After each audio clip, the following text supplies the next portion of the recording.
দেখো বন্ধুরা, একটা কলার দোকানের পাশ দিয়ে একটা বানর আর তার বোন হেঁটে যাচ্ছিল। হঠাৎ তার বোন বলল, আমি কলা খাবো, আমাকে কলা কিনে দাও।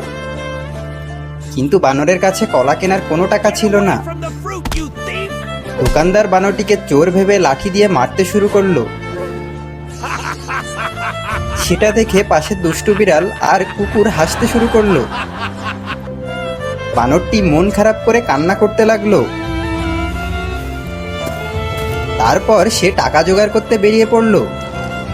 সে জমিতে ধান লাগালো, সেটা বিক্রি করে সে অনেক টাকা পেল। এবার সেই টাকা দিয়ে দোকান থেকে কলা কিনলো আর তার বোনকে কলা কিনে দিল। তার বোন খুশি হয়ে গেল। তারপর সেই বানর সেই দুষ্টু বিড়াল আর কুকুরকেও কলা দিল। তারাও খুশি হয়ে গেল। সবাই খুশিতে কলা খেতে লাগলো। ছোট্ট বানর বন্ধুটির জন্য একটা সাবস্ক্রাইব করো প্লিজ।